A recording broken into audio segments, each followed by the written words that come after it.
சிவாய. நீ நம்ம எதை பற்றி பேச போகிறோம்? பரிகார பூஜைகள். பரிகார பூஜைகள்னா என்னங்க? நமக்கு வாழ்க்கையில் இன்பம் வந்தாலும் துன்பம் வந்தாலும் கடந்து தான் போகுது. எல்லாருக்குமே இன்பம் வரும், துன்பம் வரும், இதுதான் உண்மை. ஆனால் துன்பம் வரும்போது நம்ம என்ன பண்ணுறோன்னா, உடனே நம்மளுடைய ஜாதகத்தை கொண்டு போயிட்டு ஒரு ஜோசியர்கிட்ட கொடுக்குறோம்.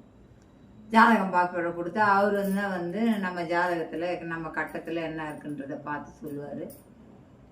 அப்படி நமக்கு துன்பம் வர நேரத்தில் நம்ம போய் சொல்லும்போது அவர் 3 இதுதான் சொல்லுவார். முக்கால்வாசி என்ன சொல்லுவாங்க, ராகு சரியில்லை, கேது சரியில்லை, சனி பகவான் சரியில்லை அப்படின்னு சொல்லுவாங்க. சொல்லிட்டு என்ன பண்ணுவாங்கன்னா, இதுக்கு இந்த பரிகாரம் செஞ்சீங்கன்னா 48 நாள் இந்த பரிகாரம் செய்யுங்க.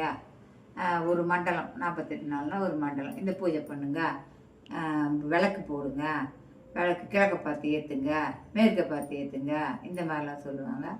இல்லைன்னா பிள்ளையாருக்கு போய் தேங்காய் உடைங்க, சூற தேங்காய் விடுங்க, ஒரு 108 தேங்காய் விடுங்க அப்படி சொல்லுவாங்க. அதுவும் இல்லை. அம்மனுக்கு போய் ராகு காலத்தில் விளக்கு ஏற்றுங்க, இது நீங்கள் ஏற்றினா நல்ல பரிகாரம் உங்களுக்கு சொல்லுவாங்க. அதுவும் இல்லை. முருகருக்கு அளவு போட்டுருங்க சொல்லுவாங்க. அதுவும் இல்லை. இப்படி பல தெய்வங்களுக்கு போய் இந்த மாதிரிலாம் பண்ண சொல்லுவாங்க. பரிகார பூஜைகள் பண்ணுங்கன்னுவாங்க. இந்த பரிகார பூஜைகள்லாம் பண்ணுறதுனால நம்மளுக்கு துன்பம் நம்மளை விட்டு போயிடுதா அப்படின்போது இல்லை.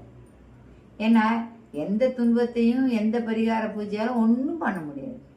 நமக்கு என்ன விதி இருக்கோ அது நடந்துதான் ஆகும். நாம் அதை தாண்டி தான் வந்துதான் ஆகணும். இதுதான் உண்மை. சரிங்களா?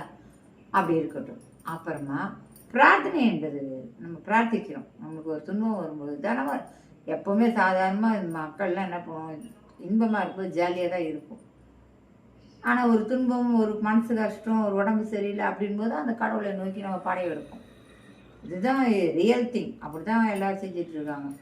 சில பேர் இப்போல்லாம் சொல்கிறாங்க, நாங்கள் வாரம் வாரம் போகிறோம், மாதம் மாதம் போகிறோம். அதெல்லாம் உண்மையாக போய் நமக்கு தெரியாது. அப்போ போகும்போது சாமிகிட்ட வேண்டிப்போம், இந்த மாதிரி எனக்கு இந்த மாதிரி பிரச்சனையாக இருக்குது கடவுளே, எனக்கு இது முடிஞ்சிச்சுன்னா நான் இந்த மாதிரி உங்களுக்கு காணிக்கை செலுத்துகிறேன், உங்களுக்கு நாங்கள் இது பண்ணுறோம். அது பிரார்த்தனை என்பது வேறு. சர்க்கரை பொங்கல் வைக்கிறேன்னு சொல்லி வேண்டிப்பாங்க, சர்க்கரை பொங்கல் வைப்பாங்க. சில பேர் பால் காவடி எடுக்கிறேன்னு வேண்டிப்பாங்க, பிரார்த்தனை பண்ணிப்பாங்க, அது பண்ணுவாங்க. ஸோ பிரார்த்தனை என்பது வேற, பரிகாரம் என்பது வேற. அதை நல்லா புரிஞ்சுக்கோங்க. பரிகார பூஜைகள் செய்ய சொல்லி எந்த சாஸ்திரமும் சொல்லலை, எங்கேயுமே கிடையாது. யார் எப்போ ஆரம்பித்தாங்களோ இந்த பரிகார பூஜை பண்ணுங்கன்னு, அது தொன்று தொற்ற காலம் மட்டும் வரா மாதிரி வந்துக்கிட்டே இருக்குங்க. இந்த பரிகாரம் பண்ணுங்க, அந்த பரிகாரம், வெத்தலை தெய்வம் போடுங்க உங்களுக்கு இப்படி வரும், அந்த பரிகாரம் பண்ணுங்க, படிகாரம்னு ஒன்று இருக்குது, அதை வச்சு பூஜை பண்ணுங்க. என்னங்க இதெல்லாம்? அதெல்லாம் வேணாங்க. தெரியுதுங்களா? இந்த பரிகார பூஜைகளை யாரும் எதுவும் செய்யாதீங்க.